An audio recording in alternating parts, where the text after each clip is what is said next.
This is Full Control. No half control here, let's go.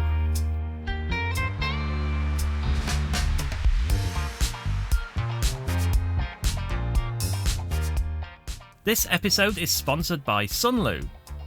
You might have heard of FullControl G-code. It's been covered before by at least one creator in full, but, and this is a big but, there's new things to talk about with FullControl, and not small things either. FullControl used to be, and still is, an Excel-based worksheet that generated output using macros, and it was quite foreboding. Let's have a look at it. I think I tried to use this about a year ago, but I struggled at the time. I didn't really want to put the time into learning it, so I never got anywhere. There's samples on the sheet that says demos, and you can cut and paste those into the main sheet and click the button at the top that says generate G-code. I don't want to delve too far into this because it's not the FullControl G-code that I want to look at today. But before we look at that, even, there's this other FullControl, the one that's been all over YouTube Shorts and TikTok for about a year, I think. Remember this ball on a stick? It came from the FullControl XYZ website. Maybe you saw this, or this. The FullControl website is an easy way to experience the power of FullControl without having to understand how to actually use it. For better or worse. Most of the models here are parametric, so you can play around with them and customize the output. But that's not FullControl proper, because you have to use these models and you can customize them, but you're not actually making your own models. So what makes FullControl different to...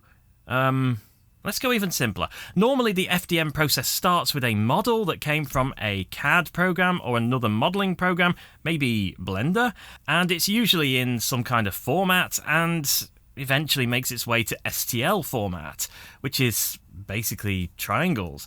To get a 3D printer to turn that into a physical product, we have to slice that STL file, or...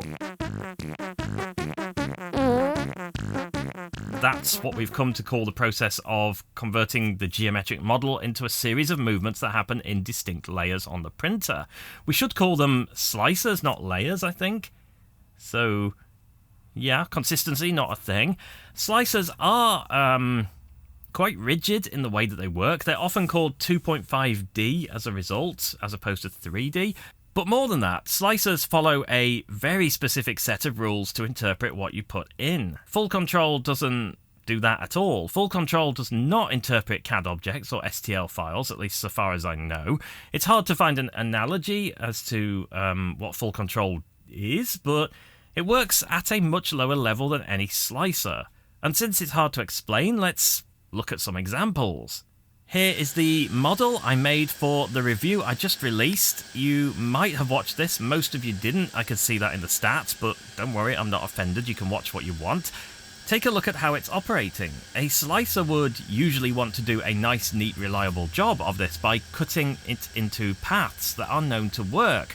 FullControl G-code, though, it doesn't really want to do anything. It does exactly what you tell it, and in this case, if we poked into the code, we would see that it's telling it to just eject a blob of filament and then move a bit and then eject another blob of filament and then move a bit around in a circular shape. In fact, without getting too deep yet, I can tell you it's using loops and maths, trigonometry, because this is a design that repeats every layer and it repeats around a circle. Now, you should not be scared of programming in FullControl. You might have some programming knowledge or some Python knowledge, but it's actually quite approachable to almost anyone, even if you haven't really got that knowledge. This is the part where we start looking at FullControl, the Python library. This is fairly new, although I suspect it might have been around for a year now because I have a really distorted view of the passage of time, but it's still fairly new in the grand scheme of things, and you may not have seen it at all, even if you've used FullControl before, and I think a lot of people are hiding behind furniture with regards to FullControl because scary Python, but no, we can do this. As it says itself, minimal Python knowledge is required, which is great because that's exactly how much I bring to the table. The author of FullControl has given us a lot of help to make this approachable, and above all else, he set up the website and the tutorials and the whole thing, in fact, so that you never have to worry about installing Python on your computer. This helps a lot because anytime you look up how to do anything in terms of setting Python up, people just yell venv at you, and I'm not even sure if anyone knows what venv means. I think it's Latin. Anyway, I've lost my train of thought. Let's just look at some code. This is the simplest demo there is. It's called fast demo, probably for a reason, and it's broken down and explained, so it looks longer than it would be if it was just raw Python. The first thing here is just Python stuff, importing the library. You can ignore that. The next section is easier to understand if you've used Python, but if you haven't, it's just creating a list in kind of an array called steps and slowly building that up by filling that list with steps, which is coordinates. It's just doing this. I'll give you a minute to read that. Pause if you need to. You can and should click in the corner to get these to run sequentially down the page. You will get a plot of what will be printed if you run this code to this point. If you click and drag, you can turn it, but you probably can make out that it's 2 layers on top of each other. Cross-checking the code, that is exactly what it's doing. The z-axis goes to 0.2, and then on the second layer to 0.4. None of this is particularly tricky to understand. It's kind of a bit like a G-code preview in your slicer. The next section is like start and end G-code, but actually a bit easier. You're setting up the printer. Most printers will work if you set them as an Ender 3, but discussing that is beyond the scope of the video. At your own risk, you should just set the printer to the closest one you have, and obviously bear in mind that you have to deal with bed mesh and Z-offset. If you have those things set up on the printer, then you need to make sure that that's somewhere in your G-code. Otherwise, you just have to manually level. And Clipper is another consideration because you have the start macro, which you will want to somehow insert at the beginning of the G-code. Again, that's something that I don't want to go into because it's something you could just figure out yourself, I think. The last line here is just to turn this thing that we've done into G-code. And on these notebook thingies, it seems to just download it in the browser. And that's all there is to it. You just have to look at your downloads folder. If I print that, it will do exactly what we expect. Congratulations, I guess. You now understand the basics of FullControl G-code. What's beyond this is limited by your willingness to learn a bit more Python and your imagination and time, I guess, and how much you want to do trigonometry. Let's talk about the sponsor of this video, Sunlu. Sunlu makes filament, as you probably know, but what you may not know is that I use and have used Sunlu pretty much right back to the time I started 3D printing. Here's a video I made in 2021, and brace yourselves, this is pretty terrible. No issues whatsoever with Sunlu. In fact, I think they might be my favourite brand overall. The red shiny filament here is also one of my favourites. That is genuinely terrible. Did I actually sound like that? In my opinion, which hasn't hugely changed, if I'm buying filament myself, then Sunlu hits that spot between price and quality that makes it really good value for money, especially if you take up one of their deals. Speaking of, they have asked me to tell you about their Black Friday promotions, which I will link below. I know filament might seem like a mundane thing to buy on Black Friday, but there is money to be saved, and if you do, that money could be spent on a new printer. So check out the links for Sunlu below, and I will update those links if you're watching this after Black Friday just to make sure that they continue to point to the right places. Sunlu also makes resin. Here's some that I have and I haven't used yet because I haven't got my act together yet on resin. Yeah, it's taken a while. They actually do some interesting colours of this stuff, and it's available in water-soluble as well. The latest thing that they have sent me, though, is this anti-string PLA, and while I haven't really been able to put it through its paces yet to see just exactly how anti-string it is, after all, professionals like me don't get stringing in the first place, it is a really nice PLA, and it has a sort of matte finish, and the colours are actually really good. I'll put links in below to that too. So thank you Sunlu for sponsoring this video, and make sure you go and check them out. As I said, I don't want this to turn out to be a tutorial, but I do want to show you something. Let's make a square vase so we don't have to do any circle stuff, and I want the vase to get wider until halfway up and then just go inwards a bit. We'll start with the design template. This is provided, it's on the main page of FullControl, so that we don't have to do all the boring setup or try and figure out how to include the Python libraries and stuff. We can get straight into writing the actual code for what we want to create. I'm going to make it a chunky vase because we absolutely can on a 0.4 nozzle, so let's do 1mm wide lines and 0.4mm tall, and we'll do 30 total layers. You can even see here that there's already most of the code to do this, with just some minor adjustment. We can plot just what's there now, and we can see how far we are. We need a lot more layers and perhaps a thinner vase, and it also doesn't go out and back in yet. And now it does. All I've done here is increment some variables and change the coordinates to include them. Granted, our vase has no base, but who wants functional vases anyway?